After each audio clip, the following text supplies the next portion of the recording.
Good evening, everyone. Welcome. My name is Deborah Thien. I'm the Dean of the College of the Liberal Arts, which has the honor of hosting the Yadanandan Center. And it is my great pleasure to welcome you here this evening. And this is an incredible turnout, so I am thrilled to see you all here. We're here tonight for the Solanki lecture. And as you may know, this is the oldest lecture series of its kind, an annual lecture series in the US to explore the history and the culture of South Asia and the South Asian diaspora. And we, as the College of Liberal Arts, are very proud to host this, to participate in this ongoing tradition. And as you may know, this lecture is in its 22nd year.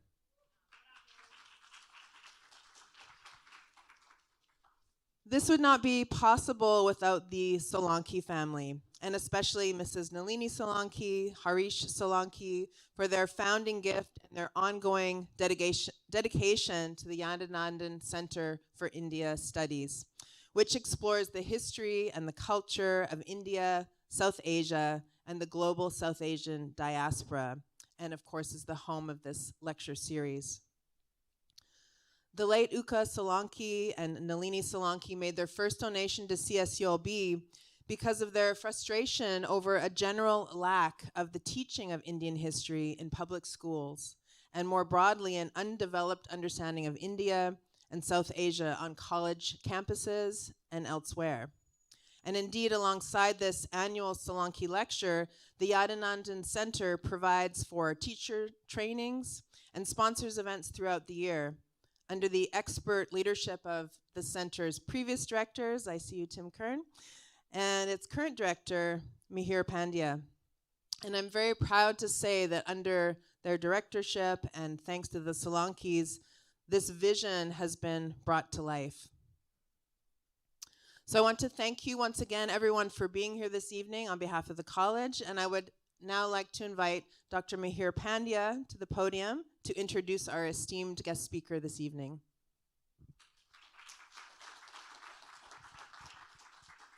Thank you.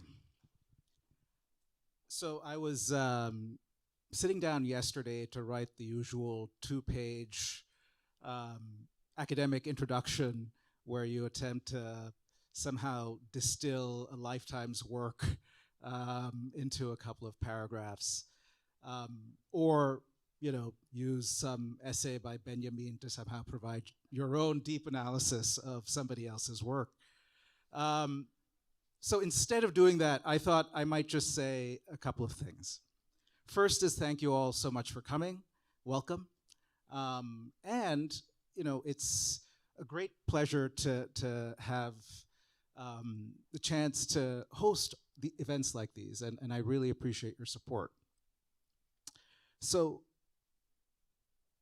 Dipesh is an amazingly prolific person and incredibly influential in fields as diverse as architecture, art, anthropology, and that's only in the A's.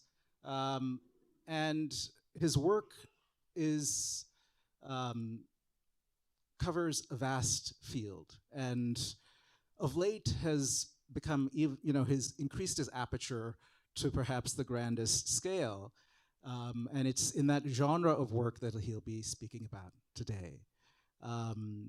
So I wanted to, again, thank everybody, welcome everybody, and just get to the main event, which is Dipesh Chakrabarty. Thank you so much.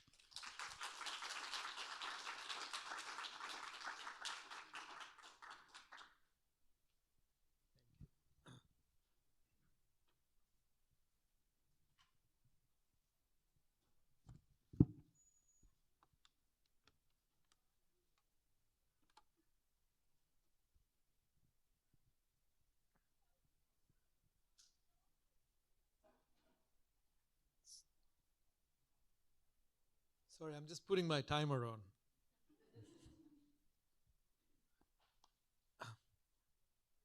It is a great honor to be here to give this lecture, and my thanks to Mihir for inviting me. Thanks to you all for being here.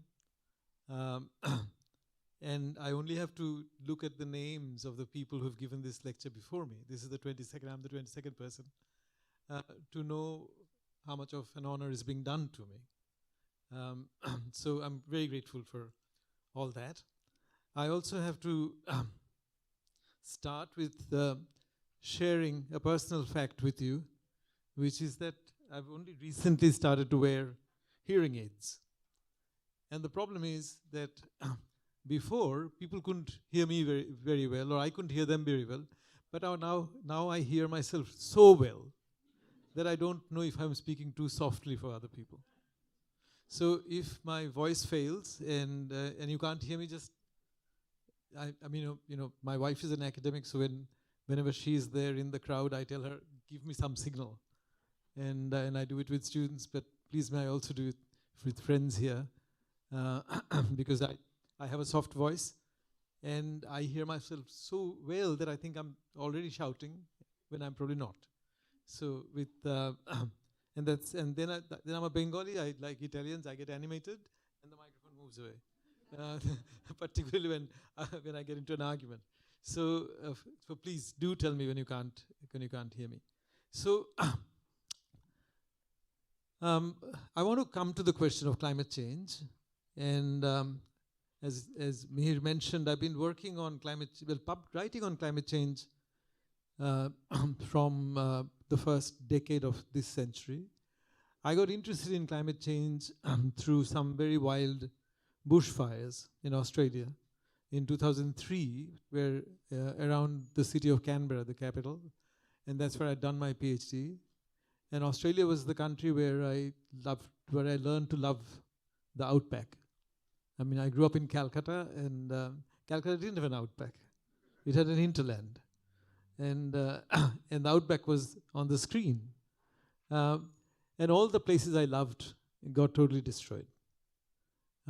And I was in the country the following year. The fires were in 2003, and I went to see. I still go back, and love going to those places. And they were all burnt down. They looked like scenes from some Bollywood nightmarish film. And I kept asking my Australian friends, particularly historian friends, friends who would know, Australia was going through a very severe drought, like California does from time to time, and I was asking, is this the drought? And they said, this is not just the drought, this is climate change.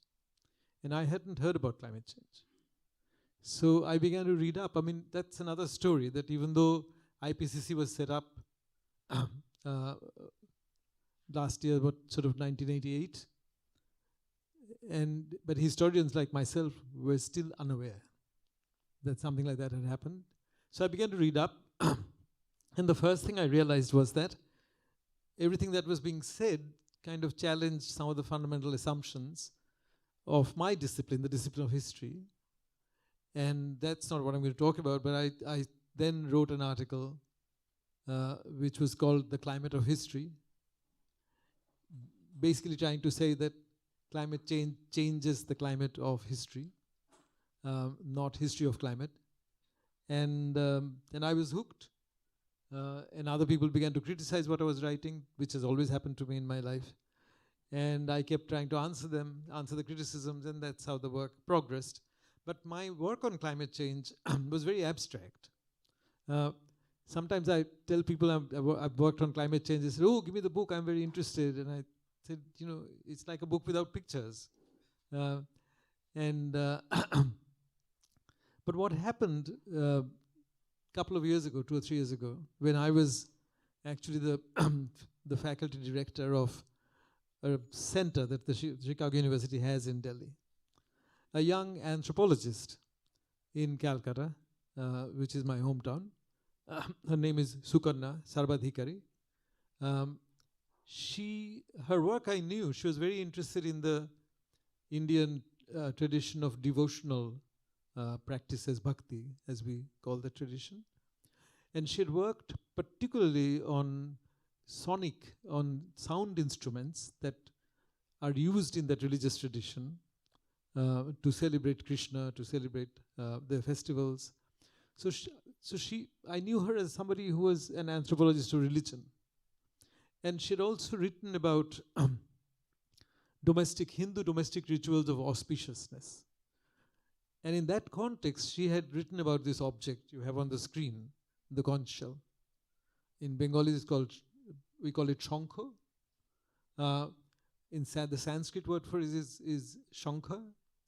And the English word that is sometimes used is shank, which comes from the Sanskrit word shankha.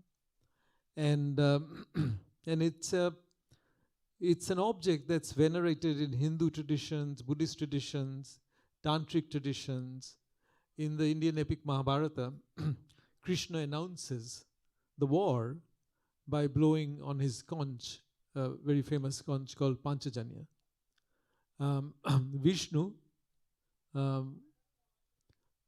actually one of our avatars, incarnations, has 4 things in his hands, and one of them is a shankha. And Bengali women, Oriya women, Assamese women, particularly in Eastern India, they wear this. They wear when they're married, they mark the state of being married by wearing a bangle made out of shankha. It's called shaka for that reason. And on being widowed, they stop wearing it. So it is also, they wear it in order to be auspicious, for their husbands, for their family. Every evening, many households, you would hear, if you're back in those parts of the country, you will hear women blowing the conch shell as a way, because this is a sound that is also meant to, it's a magical sound that's meant to ward off the evil. So it brings mangal, well-being to the family. So, and she was interested, because she's been interested in sound and religion. Sukarna, I call her Sukarna, she's actually an old childhood friend's daughter, but Professor Sarbatikari. I knew her work, I knew about this interest she had. And one day, she came to me about 3 years ago, or 2.5 years ago, and said, so even though normally, she's a friend's child, so normally in Indian, by Indian practices, you'd expect her to call me uncle, so-and-so. But she insists on calling me what a student in India would call their teacher, sir. So I said, what do I do with this false knighthood, that you've given me? I'm not, but she still called me sir, and she said, sir, there's a peculiar problem that I'm witnessing. I said, what? She said, there's a crisis in the world of rituals because these shanks are in short supply suddenly. And I said, why? And she said, it's because of global warming. They are not being found in the same places. They have to dig deeper to find them. They are finding more dead shanks than live ones because they used to be caught live. And she said, could we think about it jointly? So we together applied for a small grant from the University of Chicago, and she started working on it. And what happened was, eventually she published an article in a Bengali journal on the significance of this object. I'll call it Shankho, or the shank. And when we were working together, I wrote not a criticism, but something in response to that article in Bengali. So the other thing I want to say was that before I came here, I thought I'd find the time in my, I'm teaching 2 classes in the busy schedule that we all have, to sit down and translate the Bengali part into English. I couldn't manage to. So what I'll have to do is simultaneous translation. So I'll be both Dipesh and Deepel doing it. So I'll translate the Bengali into English, so please bear with me. And in her article, see, I mean, this is such a revered object. So it's sometimes associated with the famous Hindu myth of churning of the oceans, from which it is said the shank came up and became something that Vishnu has. Sometimes the shank, see those spirals? Usually they have 3.5. And people have all kinds of theories about how this is approximating the value of pi. It's not quite, pi is 3.14. But that there's a deep connection between this Hindu mythology, natural numbers, and they cite Ramanujan. So around the Shankha has grown up all these myths, and if you were to make sense of a Hindu's ritual life, I think it would be very hard to avoid the mythology around this object. And but then she had this problem. And you know what it made me realize is that while climate change is a crisis, and it's basically a problem for the future, when do we decarbonize? What is the kind of future we are leaving our children and their children? It also sometimes renews the past for you. And that's what that's what I tried to think about in an abstract way when I wrote that climate of history essay. Archaeologists since have always said that when the snow melts and the ice goes, there might be new archaeological pieces of evidence that come to our attention, and we might be changing the past because of climate change. But also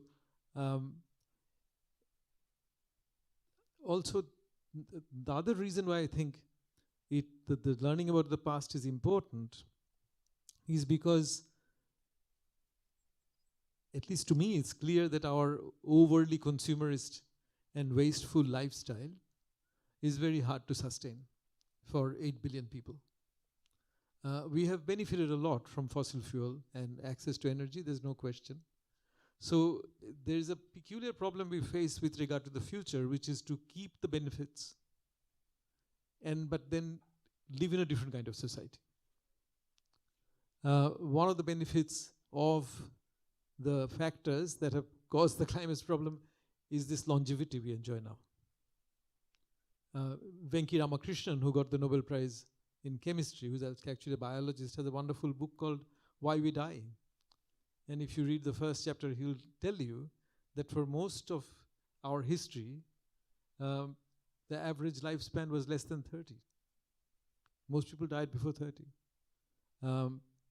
Montaigne has a very interesting essay on being 39, when he says it would be wonderful to have another 39 years added to my life, but most of my friends have passed when they were 35. And there was a Bohemian proverb that Heidegger actually uses in Being and Time in the chapter on being towards death. And the Bohemian proverb says, as soon as a man is born, meaning a human being is born, he's old enough to die. So that used to be the human condition. Before up to the 18th century, it didn't cross 30, the average lifespan. Before the Second World War, it was below 50. And now I know so many people in their 80s and 90s, and it's growing for every country. And all that wouldn't have been possible without access to energy. And the cheapest form of energy was fossil fuel, and without access to social wealth. Because, initially to increase human lifespan was easy because it's cheap, relatively cheap to add 30 years to an infant's life, a baby's life. It's very expensive to add 5 years to somebody who is already 85. And Ramakrishnan has a joke in his book where he says, who wants to live up to 100? And the answer is obviously somebody who's 99. Right? So in many ways we are indebted to the fossil fuel age for what we've achieved. But at the same time, it's caused this problem. The same things that have benefited us have caused this problem. And I'm often in conversation with a very favorite anthropologist of mine, a Brazilian anthropologist called Eduardo Viveiros de Castro, who works on Amerindians. And he always writes to me saying, Dipesh, he's written to me saying, Dipesh, I'm not claiming that the indigenous model of life will solve problems of feeding 8 billion or 10 billion people. But they at least show us that another world is possible. And I often say to him, yes, another world is possible, but is it feasible? So if you think like economists about path dependency, then the question becomes, can we keep our benefits that we like and yet turn away from a wasteful, conflictual, unequal lifestyle? So I mentioned this because towards the end of this lecture, this is what I'll get back to. What can we learn from the story of the crisis of the conch shell? The fact that in the world of, so one of the things that Sukarna told me is that now increasingly some of the people, because of these problems of supply, some of the crafts people who actually make this shell, see what happens, this is not the shell's original color. This is actually polished and the shell has been given a sheen so that it looks like something that belongs to divinity. The shell's original color would be this. And when they die, because of some body chemistry, the shell turns white. And then you polish it and clean it and give it a sheen to make it a divine thing. So they're trying to use plastic to see if you can make shells. But the plastic shells often don't produce the same kind of sound. They're also trying to make shells with clay, producing the spirals. There are all kinds of myths about shells that twirl to the right and shells that twirl to the left. And you can go across the world and you'll find these kind of shells have been fascinating for human beings almost everywhere. I mean, the Caribbean uses of the shell, not the Hindu uses, but different kind of uses. They've been objects of trade for a long time, for centuries, probably even longer than that. The place where shells were found or hunted and then traded was the southernmost coast of India. So it's mainly the eastern coast of Tamil Nadu and the western coast of Sri Lanka. That's where pearl diving was a historical industry. And the sea in between is called Gulf of Mannar. And they were hunted there, they were produced there, and then they had to be sent across to other parts of India. Even when reading Sukarna, she pointed out certain things which I thought were fascinating. And now reading her again, the normal life span of a shell is like 13 years. But it takes them about 3 years to grow the shell. And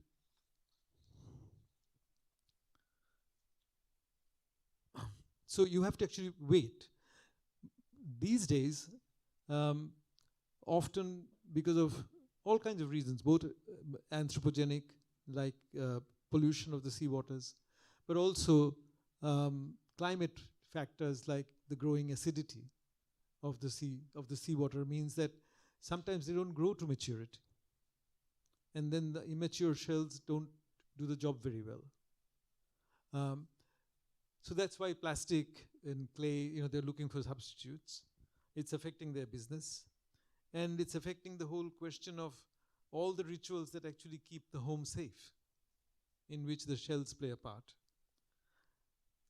What I found fascinating in her research and discussions with her was that even traditionally, the shells had to be hunted alive. Because they didn't want dead shells. And the risk that dead shells have, I later learned, was that dead shells are actually preyed upon by certain sea sponges. And they bore holes in the shell. And if the shell has holes, you can't, of course, blow that shell. Right? So they wanted a perfect shell. Like just when it was probably 3 years old and the shell was a perfect form. And I was very surprised because Hinduism is not a religion. The Hindu myths, the Puranas are not, they don't speak of a religion that actually shies away from the question of violence. I mean, our stories about our gods and gods are full of violent stories. You know, some demon is killed, some goddess kills somebody else. Kali looks quite terrifying, was a goddess that I grew up with, or Durga. So I was interested to understand why the myths don't at all acknowledge the fact that the shells have to be produced by killing something, that a form of life had to be destroyed. There's absolutely no acknowledgement. There's even a myth about, a Puranic myth about a creature called Shankasura. So the Shankha demon. But that has nothing to do with the creature that actually, a snail-like creature, whose technical name given by Linnaeus is Turbinella pyrum. It's a gastropod. The gastropod is a very long living species. Within that, it's a shorter, but it's much older, much older than human beings. So Homo sapiens are 300,000 years, and this is in terms of millions of years. So first of all, I was surprised that they don't mention it. The second fact that Shukarna also reported was, and that I found fascinating, was that the people who got the shells out from the sea were often Muslim divers. So it's Muslim divers or low caste divers who actually pick out these shells and have for centuries. They were in Madras. There's a particular caste that's mentioned in this context. They're called Paravars. If you go and look at the Wikipedia for Paravars, you will find that it's a fascinating history. They've undergone all kinds of social mobility, all the kind of discussion I was having with you, Anil, about their pride in being Paravar. You'll find all those stories. But many of them had been converted to Islam by Arab merchants when they were taking the trade through the East of India. So there is then the fact of Muslim laborers actually, or sometimes Christian. The Portuguese converted some to Christianity, collecting the shells. And it's not only that the creature is killed. The creature is consciously killed because, I'll go more into this, otherwise you can't create the shell that you can blow. And how the creature was killed is also a fascinating story. And so it's like, so the myths that I'm talking about, Hindu myths, are mainly upper caste myths. Lower caste myths are different. Lower caste myths are often what we call folk Hinduism. But the upper caste myths are really textual Hinduism. You find them in the Puranic stories. You find them in the post-Puranic stories. So it seemed like as though the reason why upper caste myths, even as I said, not usually prone to be shy of violence, I think the reason they didn't mention it because the creature was seen to be too inferior to be worthy of mention. And the associated people were either too low in caste or were Muslims. So it's almost like it's as though Hindu mythology had operated with what we would now call nature-culture distinction. So like the shonko of the myths belong to culture. But the conch shell and the critter inside and the laborers, low-caste laborers working with them, belong to nature. Now, that's obviously a very reductive binary. But something like that operated, and I started to think with that hypothesis in mind. It's very clear in reading at least literature, poetry on Shankha, that it's seen as a low-status creature in Hinduism. So as I was telling you, the little thing that lives inside the shell is called Turbinella pyrum. Clearly, there are two kinds of histories of this creature. One kind of history is that biologists will have to write. I can't write that because it's a longer history than humans, and therefore the creature has had a long life without humans reading any significance into it. But the other kind of history that interests me is, of course, in what way, the question I was asking was, in what way then do we recognize the biological existence and life of this creature, since our myths don't? So who registers it? How do they do it? Who do it? And it seemed to me, I'm going to use a word within quotation marks, it seemed to me that because upper castes in India historically have abhorred manual labor, and the shank was a product of manual labor, that that that the view of the shanko was very different between the upper castes and the lower castes in that sense. To understand how to think about this history, relationship between human history, our cultural history, and the history of something that only can have biological history. Because, you know, it's interesting, like I had a PhD student who was working on, just to give you an example of the difference that comes into history writing when you're trying to combine history of humans with history of animals or creatures or viruses or bacteria. So I had a student who was working on history of plague in Bombay in the 1890s. And she was very interested to make the rats, which the rats were the vectors that carried the plague bacteria to different parts of the city. She was very interested to have them as a player, as an actor in the story. And she worked out, which I didn't know, that when the rats got infected by the plague bacteria, their cognitive map of the city got disrupted. So they ended up in wrong parts of the city, spreading the disease. They didn't know how to get back to their own areas. But the interesting thing is that when you write histories of humans and other creatures together, what happens is you write humans as creatures with consciousness. We debate, we have policy, we arrest people, we do all kinds of things. With animals, you write about their behavior. The rats went somewhere else. This is what happened to them. And that's how the creatures come into her. And you'll find the same thing happens there. How do I find it? So I found it in literature that the British began to produce once they began to rule Madras. And particularly after Madras suffered a massive famine in 1877, when they were actually thinking about how to make protein, cheap protein available to poor people of the state. And they began to look at what the sea contained. As well as from the 1830s, the British had been researching snails in the empire. There's a man called Johnson, who was a servant of the East India Company, who was looking at snails. And this man called Hornell, who was actually a self-taught biologist, evolutionary biologist, who worked for the Madras Fisheries Department, ended up writing 2 books on the conch shells, very interesting books, in the 1920s.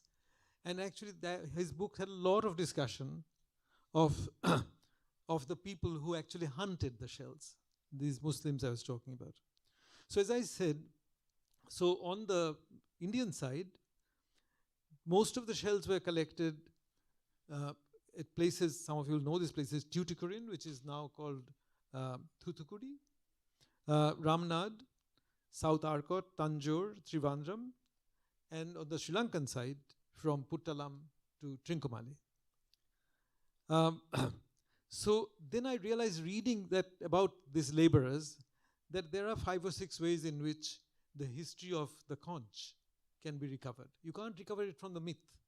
You know, sometimes with oral history, mythology, Romila Thapar, for instance, a very respected Indian historian, has argued that you can read our myths for embedded histories, what she calls embedded histories, that you can sometimes go to read and you can tell that this story actually corresponds to some historical event. Or you can draw a historical inference from the story. But what is interesting is that the ubiquitous conch, so mythologized, tells you nothing from its myths about the creature inside that had to be killed. You have to go to these other sources. And I found that from January to March was the time when these creatures came and reproduced. And they used to reproduce in shallow waters. then from June to July was the time where when their families grew. Uh, so the conch itself, the shank itself, is a hunting creature. So they reproduced and had an eating feast, and mainly they ate some sea worms called polychaete, and within the sea worms there's a particular variety called terriblids, which they hunted. And these divers were hunters of shank. So you get two hunting species, the humans and this other one. But we are hunting, the hunter is becoming the hunted, and that story. So first of all, the divers needed to know, these are of course non-literate pre-industrial practice I'm talking about.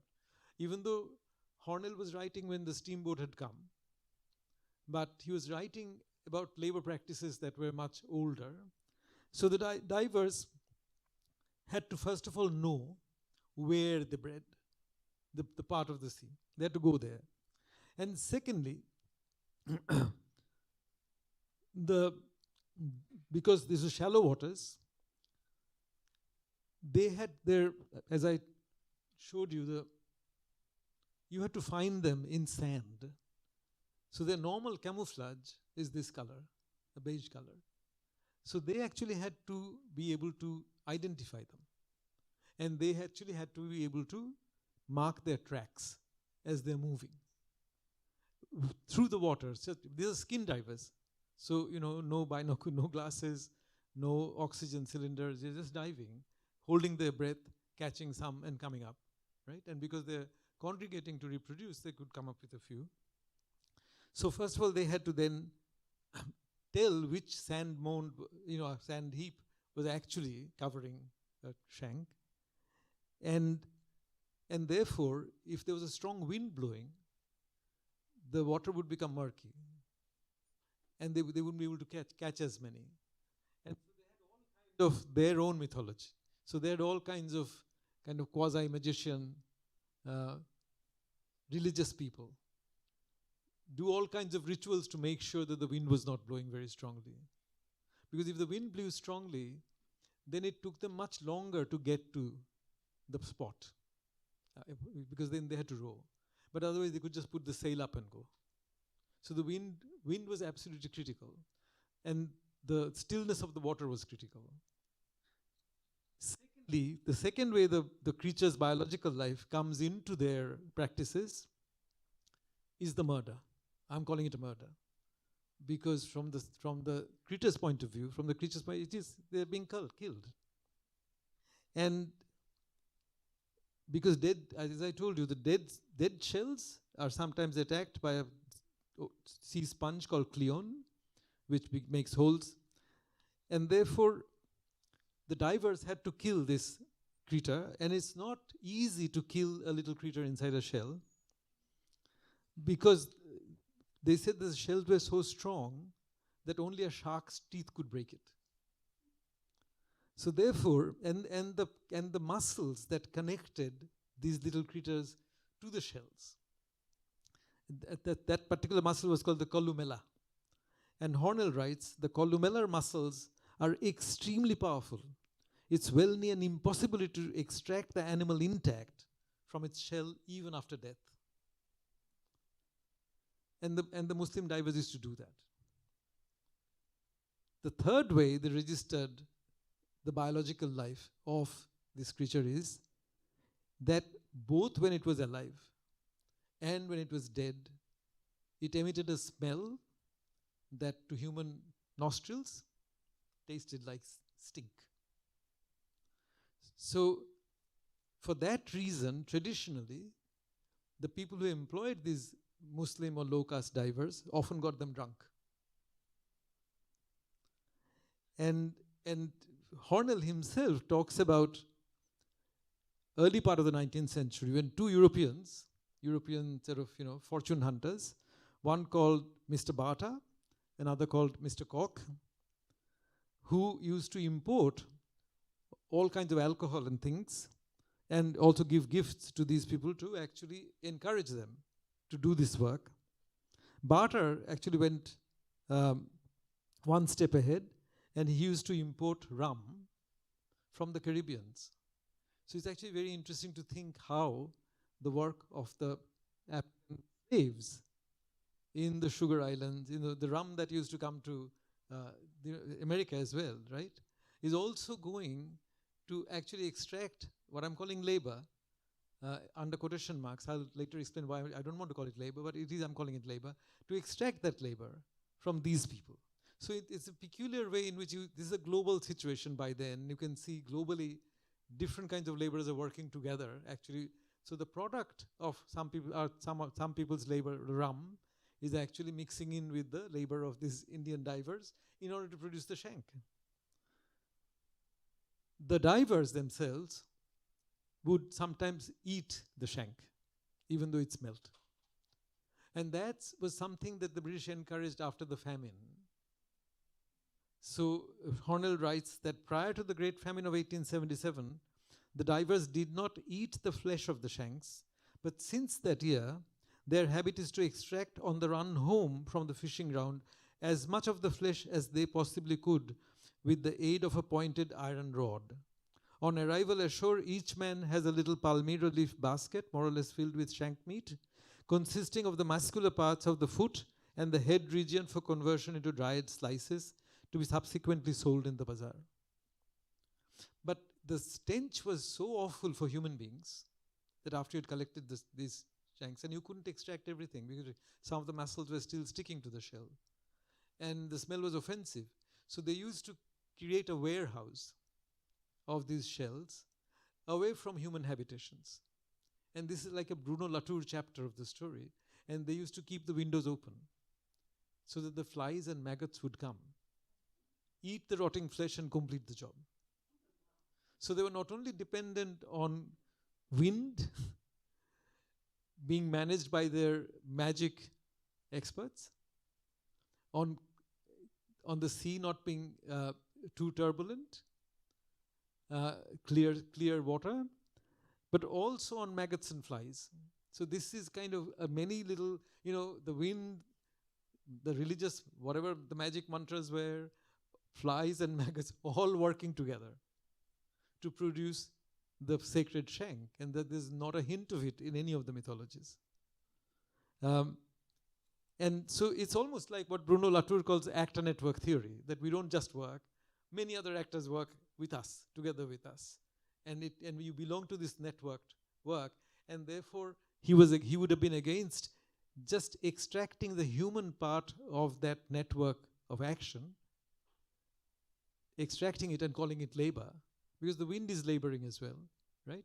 The flies are labor in our terms. So that's why I'll come back to the difficult question of labor.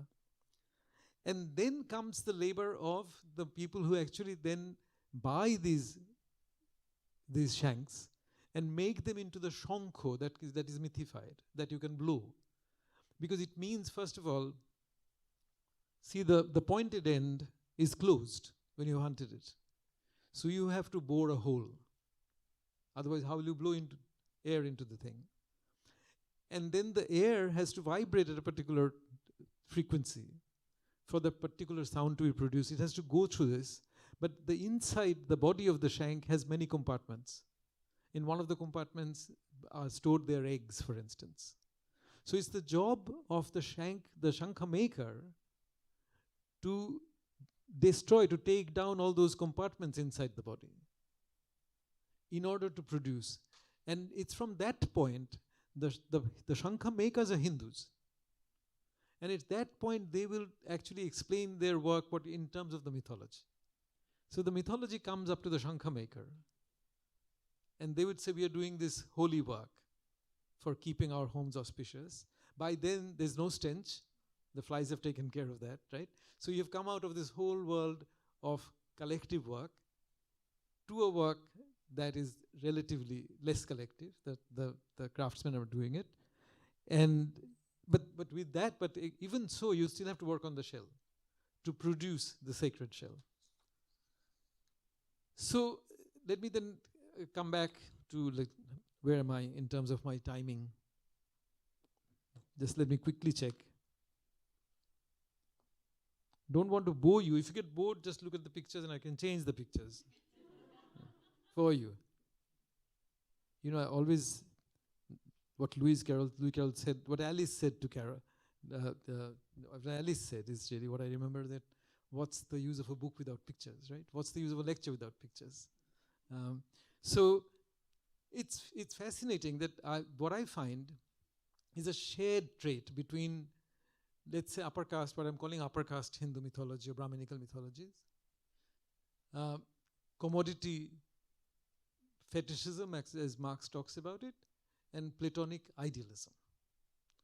What I find shared between the three is that they're all looking for the final product without thinking about how the product comes about, right? Marx says that in the capitalist marketplace, you're buying a product. It doesn't encourage you to ask, where is it made? Who made it? It might say Bangladesh or whatever, but you know, that's the secret he wants to reveal. In Platonic idealism, you kind of look at Michelangelo's David and think that's the form, the perfect form.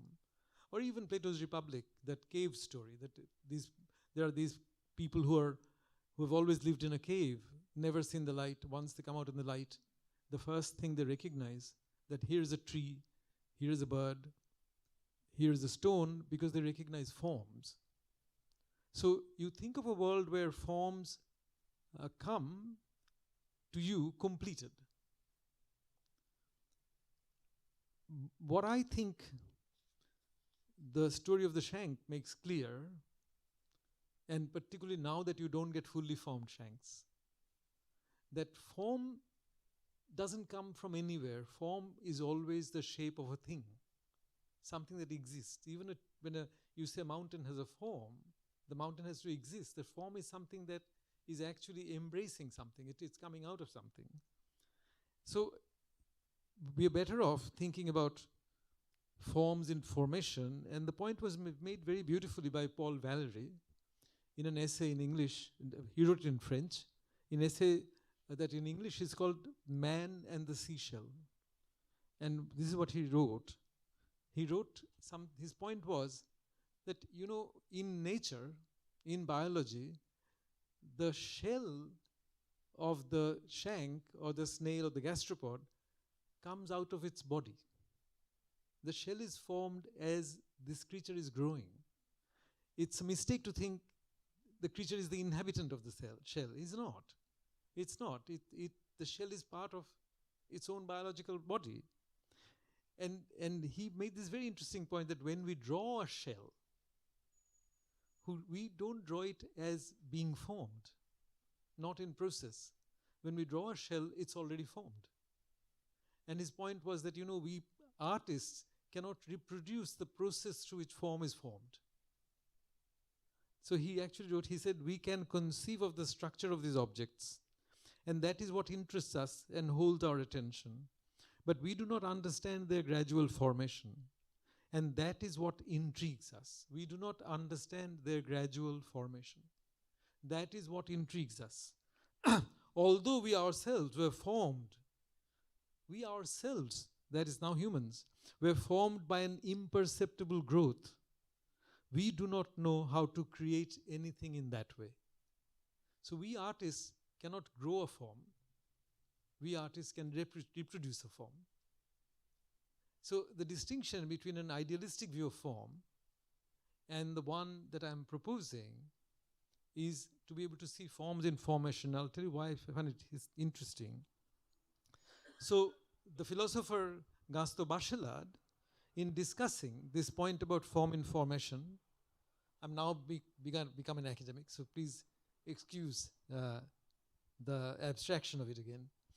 But he was discussing Valéry's essay, and he said, in a second stage of his meditation, Valéry becomes aware of the fact that a shell carved by man would be obtained from the outside.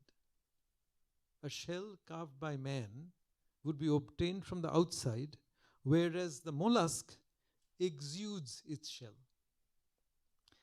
It lets its building material seep through, distill its marvelous covering as needed. Sorry, now my phone's reminding me. Don't go on. Okay. Okay. I'll finish soon. Don't worry. Okay. So, so he says, and when the seeping starts, the house is already completed. In this way, Valerie returns to the mystery of form-giving life, the mystery of slow, continuous formation, the mystery of slow, continuous formation, not this form suddenly jumping out at you as a perfect form. So, if this is the point I'm trying to make, that if you think of form as something perfect, we will forget Bachelard's point about forms giving life, life giving form to forms. So even if the form belongs to a river or a hill or a mountain, that form still has a birthing time and a dying time. A mountain dies, a river can die. So that's why we should not think about Michelangelo. If you only thought about Michelangelo's David as the full form of the human being, then we will think of the fetus or a child as immature, as something that is not yet the form it has to be. Recently, the American writer Mariel Solomon has actually riffed on Bachelard observation, and she writes, whether a shell is to be considered a mollusk's house, its body, or its skeleton is a question of perspective. So whether we think of the shell as its body, its house, or its skeleton is a question of perspective. Regardless of this label, a shell protects the mollusk and supports his survival. In observing Valerie's struggle to reconcile the vital purpose of the shell with its formal excellence, one wonders why the two must be mutually exclusive.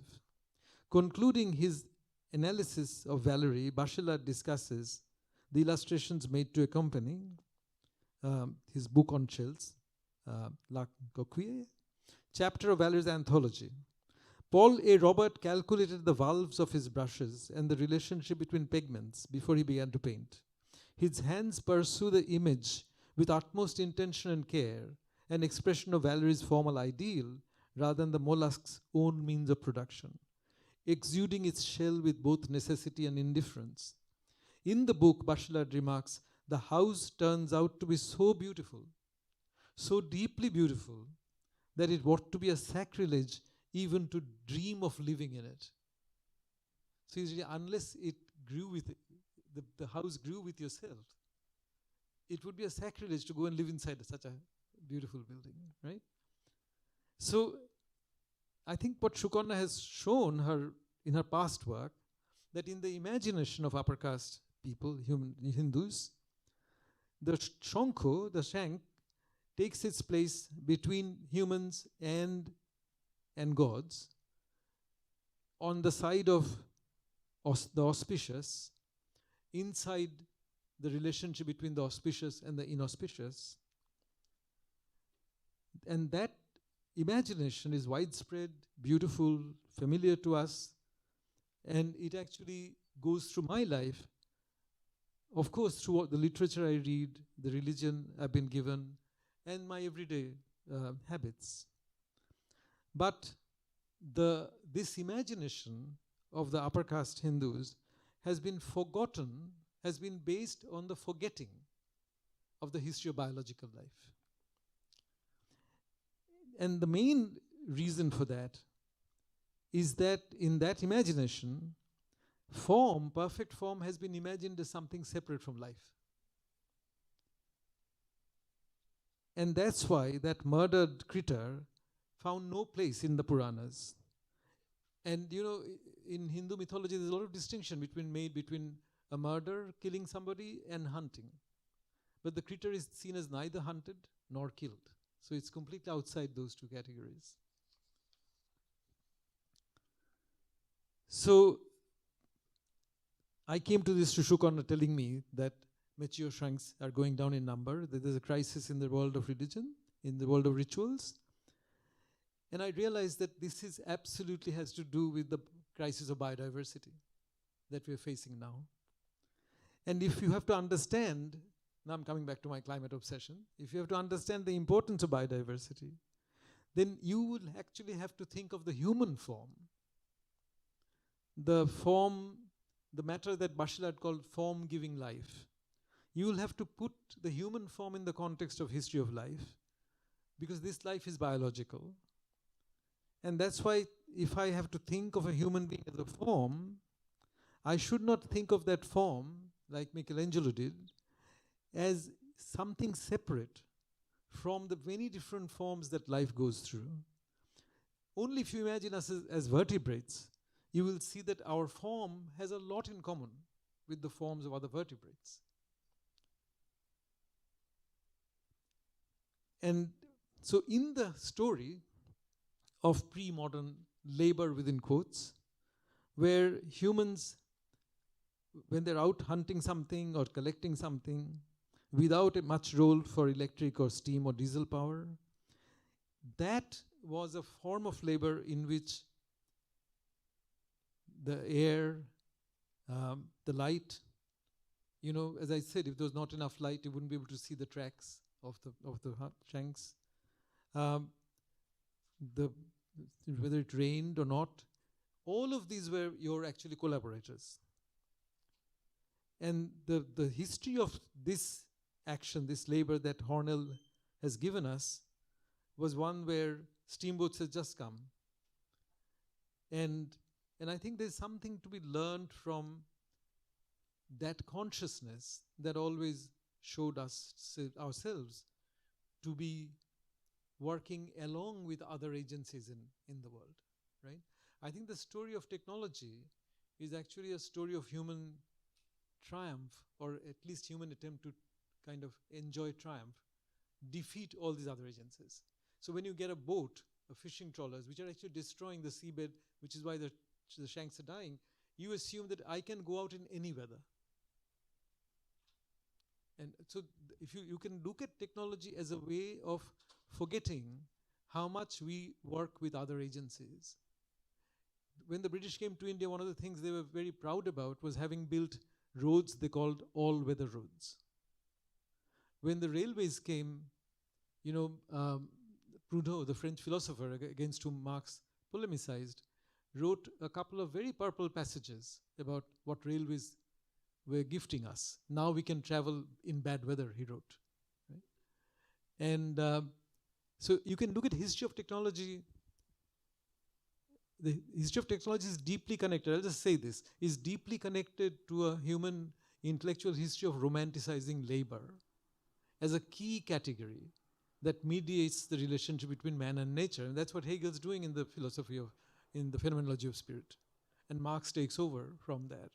Whereas if you look at early etymologies of the word labor, think of the English word, the French travail, to which we have the English word travail, or German Arbeiten. Arbeiten's roots go back originally to labor of orphans, because labor meant work that was toil, that made you suffer. So the word labor goes from a history of not being romanticized to a history of being both philosophized and romanticized. And I think that philosophical romantic history of labor, which is a legacy of Hegel to Marx, is actually one that also made us forget that we do not, quote unquote, labor alone. And laboring along with others is a fact of biodiversity. It's actually about what one life shares with another form of life and how one life helps another form of life. Anyway, I will end there. Thank you for your patience. I went over the time that my phone gave me, but you've been all very good. Thank you very much. Thank you.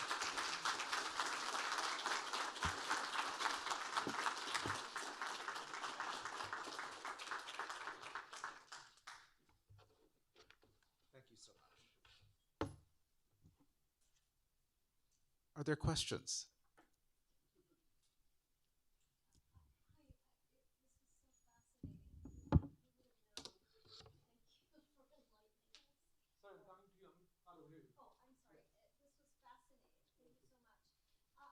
Understand the motivation of the British to import rum when I thought this was an industry to create sacred objects for Hindus. So where did the But British? they're giving the rum to the Muslims.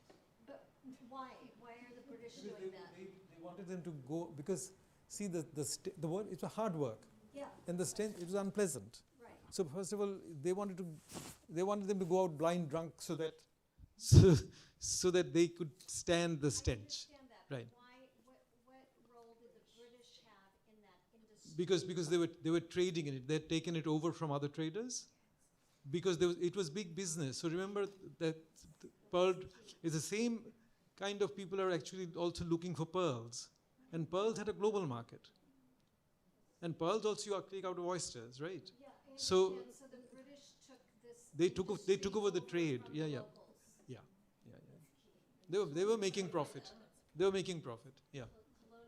Colonialism strikes Yeah. again. Yeah. I'm just curious on a different aspect of this. And one thing that's fascinating about shells is, the intricate, if you like slice one down the middle, and the thought that spiral is like represents like a Fibonacci sequence. And was there any mystical connection that was made with Yeah. that scientific? Well, that's what Shukana writes about beautifully. It's particularly in the tantras. In the tantric literature, there was a lot made of it, and then in more modern literature, there's a whole. The tantras defend themselves by going to a natural theory of numbers. That numbers actually occur in the world with deep cultural, sometimes divine significance. So the point is that the 3.5 spiral. It's normally 3.5. This one has 4. Yeah. So there was a lot made about the relationship between pi, pi being a natural number, and this occurrence. So in some of the mythology, it goes back to origin creation myths. It shows that the shank or the shankho comes out of the mythic churning of the oceans. Right? So it's kind of it's seen as belonging to a founding event of the cultural order.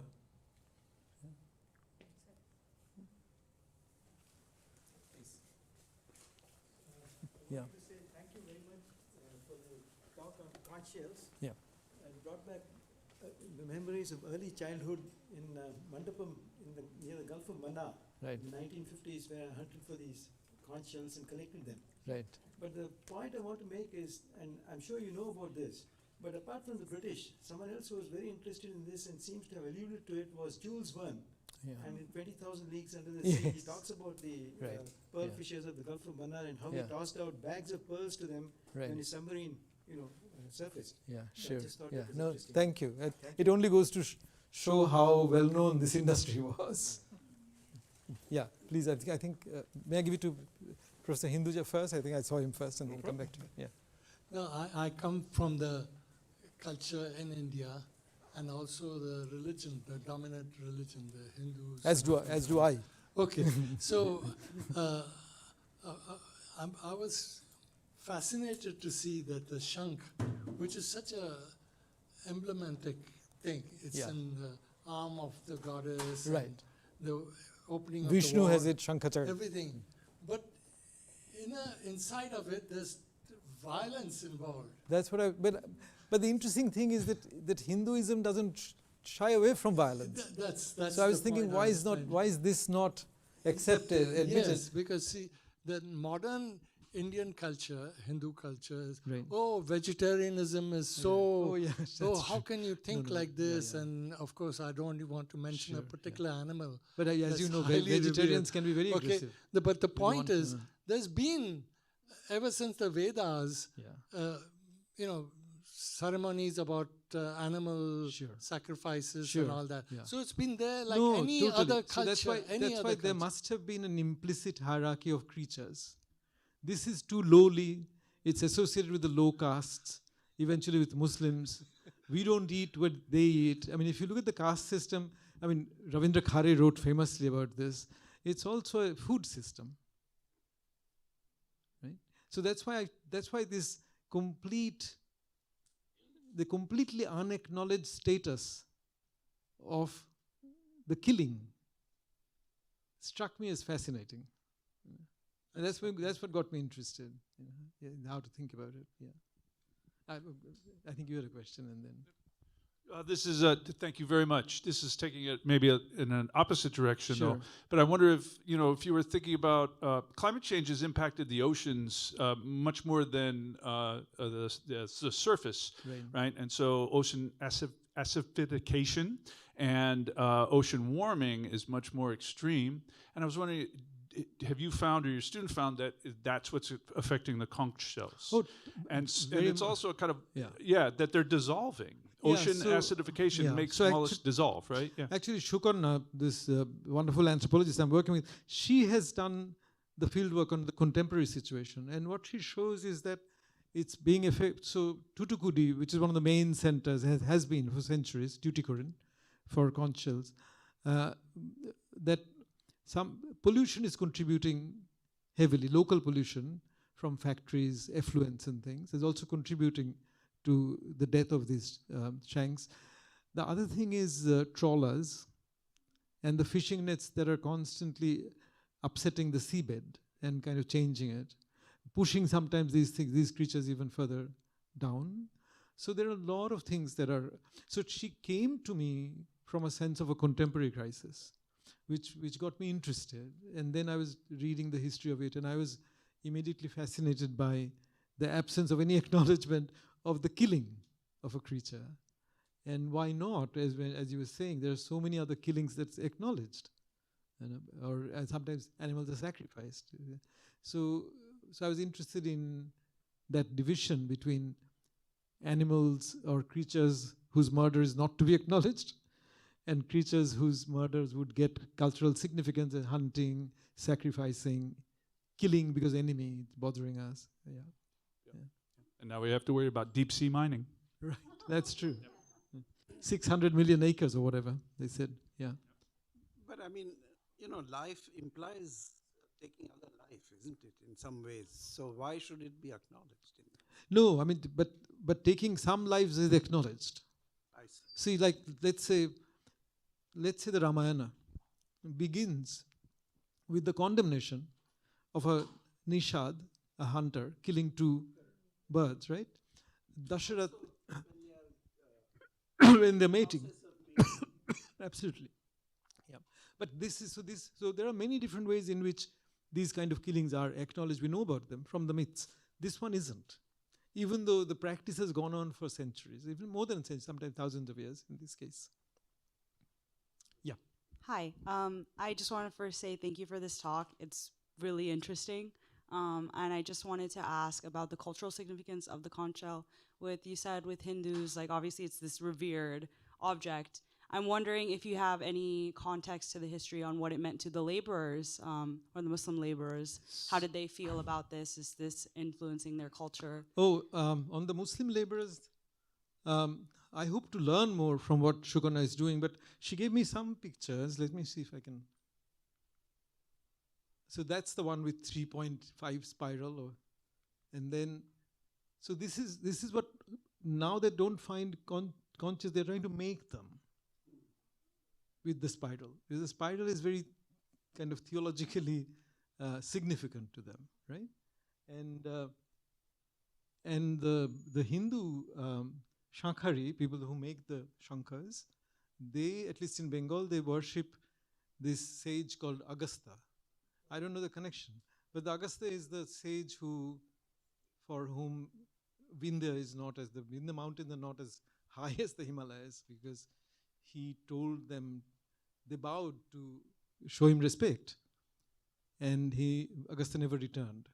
So Vindhya is always standing there with head down, and that's why Vindhya is not as high as the Himalayas, but they worship Lord, this sage, Agastha.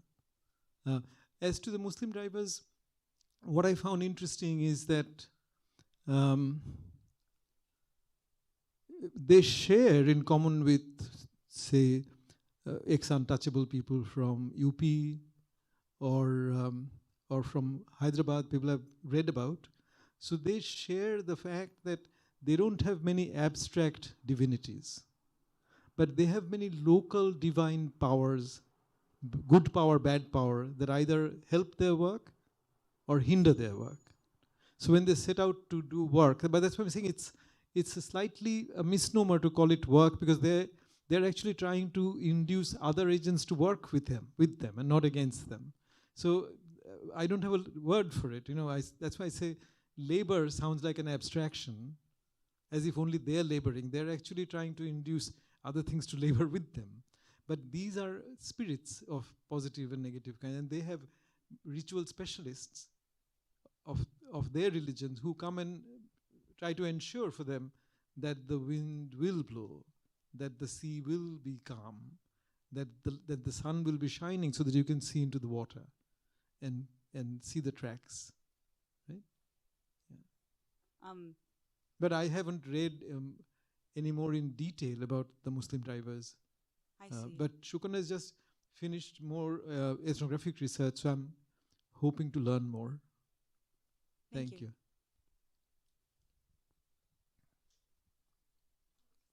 Yep. I think. How has the farming of these...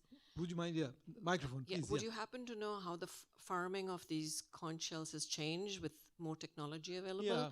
Are they still Muslim divers and lower caste? There are still Muslim divers. What's happened was, sometime in the late 20th century or this century, in Madras particularly, local shops came up with what they call compressors, which are like oxygen cylinders with which you dive. And so basically, like with every other fish or sea creatures, they've been overfishing. So now it's not a skin diver going down for as long as he can hold his breath. Now you're going down with an oxygen cylinder. There have been some accidents. And that's one reason why the Madras government for a while banned the use of, they're called compressors. All this is recent. There have been court cases. So basically, but the story is the same, that with the more you have weather conquering technology, the more you actually demand from the earth. So, Heidegger has a lovely description where he says, before industrialization, peasants used to sow the seed.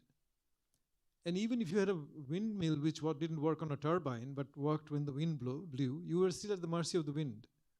And he says, now with fertilizers and things, it's like mugging. You hold a gun to Earth's head and say, give me more. Right? And that's happened with conches too. So now actually they're being replaced by dead conches. That's fascinating for now. Yeah. Yes, please. Thank you, first of all, for a really rich, fascinating talk. And there's so much to unravel and understand that my head is spinning at least as much as the conch shells.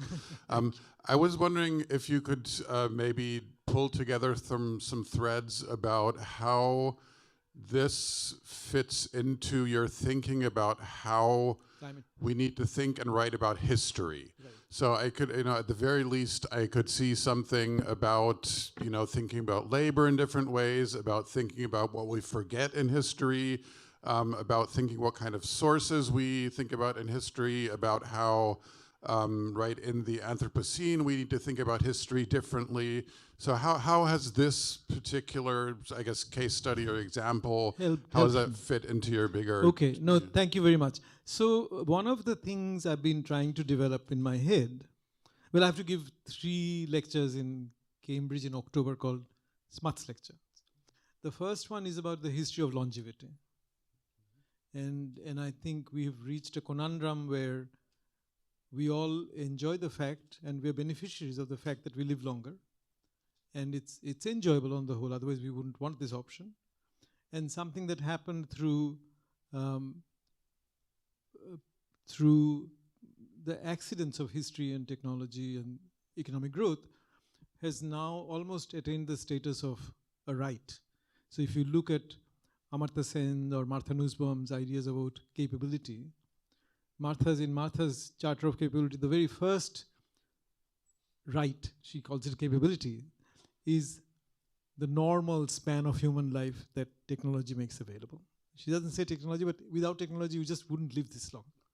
I mean, most of us my age live on anti-age medication. So I take medication for diabetes, for my heart diseases, for blood pressure. They're all anti-age medication.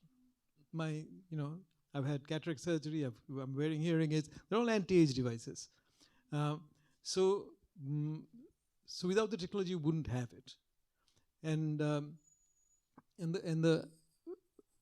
and it's so much of a right that whether I read Bill Gates or whether I read Jason Hickel, who's a degrowth person, they all assume human longevity. And I think our love of longevity points to an indistinction between human desires and animal desires. Because any living creature would want 2 more moments in the sun if they could, right? So I think capitalism has actually dissolved the distinction that Enlightenment philosophers like Kant used to try to make between our animal nature and our moral nature. But because we now see longevity as a right, as a moral good, but if the desire for longevity is coming out of both our animal nature and moral nature, then there's an indistinction. So in some ways, I think the 18th century Enlightenment distinction that Kant used to make as an answer to Rousseau, that our moral nature actually overcomes our animal nature, I think capitalism has gone to a point where that is becoming completely indistinct. I think so. And thirdly, I think I'm very interested in doing, in my head at least, developing a critique of this Roman. How did labor come to be such a valued category that even laborers would feel proud of the fact that they labor, right? So labor, as I was saying, etymologically pointed to toil. It was not a happy category. That's why Arbeiten goes back in Old German to the figure of the orphan, the work that orphan child would do, like a Dickensian figure, not happy.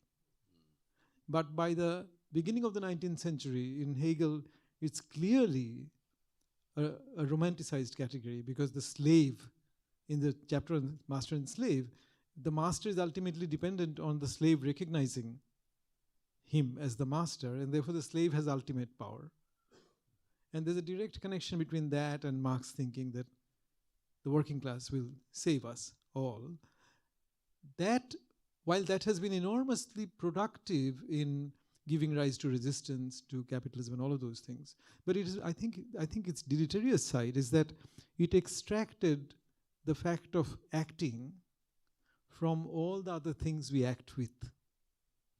So so kind of trying to return to a Latourian imagination, or if you were to develop a Latourian critique of the word labor, ascribed only to human beings. That's why I was telling, it is fascinating to see that these guys who bring the shank then eventually depend on flies and maggots for its preparation, right? Depend on the wind, depend on the sun shining. And I think that also speaks to the idea of biodiversity, that's why I go back to forms and formation, that we are actually connected.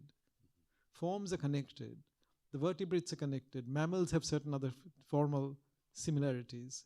And if those connected dotted lines didn't work, you wouldn't be able to test a medicine on a mouse and apply it to humans. It's because of these formal connections. And so try to sort of push an imagination, as Eduardo Viveros de Castro said, that other ways of thinking this world we inhabit is possible. Thank you. Thanks. My years in the classroom have taught me to read certain forms of body language of students especially, and I see that some of them are tired and eager to depart. So I know there are lots of questions. I think we should stay, hopefully, for a few more minutes at least and answer a few more. But those who need to leave now or desire to leave at this moment, rather than sneaking away one at a time, let's just take a 1 minute pause to let you, so please use this opportunity if you have to, okay? And then please stay, of course, if you have questions, if you'd like to continue this conversation.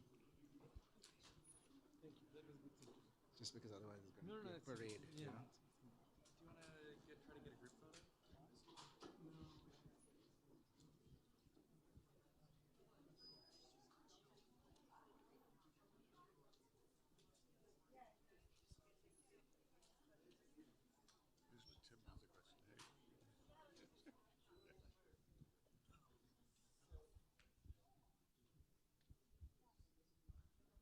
So I know there were other questions, so let's continue the conversation. Who would like to? Okay.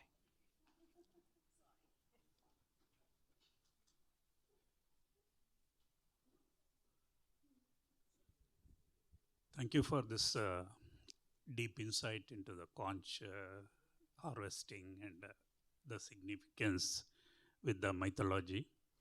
But I feel that this industry was even there during Ramayana period, like 5000 BC. They were harvesting this conch from the same place in South India.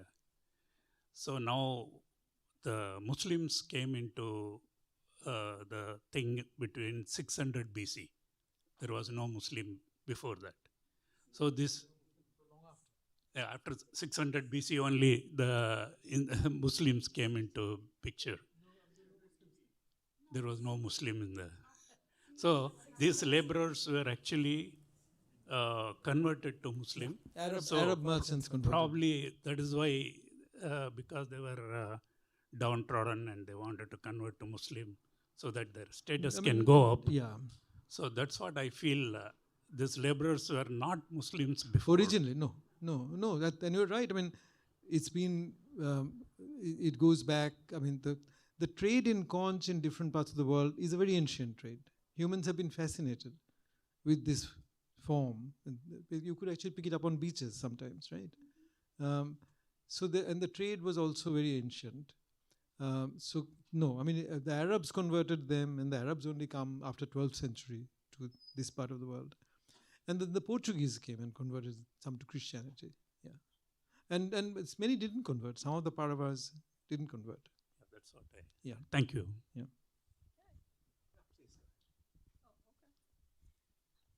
Thank you so much for all the insight. I just wondered what's the future for protection. California is known for its marine life protection. Actually, what would India has advise Indian government to do about these again, from Sukarna's writing, I know that India has Wildlife Protection Act, which extends to sea creatures, but they have not studied this particular variety. Not this one, not Agastha Muni, but the one I had on before. They have not yet studied the Turbinella pyram, this particular variety of gastropods. But everybody acknowledges that, when the sea becomes acidic, because these shells are made of calcium carbonate, right? So the acid dissolves them, and generally shell-making creatures will have a tough time. Thank you so much. Thank you. Is there another question? Tim. I have a comment that's looking for a question. Okay. Have you thought about, there was a major shell trade in early modern period, right? The Dutch would bring shells out of the Seychelles in the Indian Ocean. They became sort of the still lifes in European art, the conch shell. Right. They would take them to North America and use drill and make them into wampum or currency. Yeah. Right? Is that also part of your story? Not, what I have in that essay I was translating, I have some references to Sanjay Subramaniam's work on pearl fishing driving, and I think one of his students did a thesis now in the Middle East, and I asked him, he sent me some of his chapters to read. And also there's been a tradition of, as you I'm sure know, of cowries, the other kind of shells, as currency. Yeah, exactly. So I'm aware of those trends, but I don't go into that part of it. Yeah, I was really trying to understand. What I was trying to extract was some sense of pre-industrial, the sense in which pre-industrial labor has a nature where the word labor becomes anachronistic. That's what I was trying to figure out. Questions? Well, then perhaps it's an opportune time to wrap things up. And in my initial urge to get off the stage as quickly as possible, I forgot to say thank you to the Solankis for their generous support. And thank you all so much for coming this evening, and Dipesh for this absolutely wonderful talk. Thank you. Okay. Thank you. Thank you, everyone.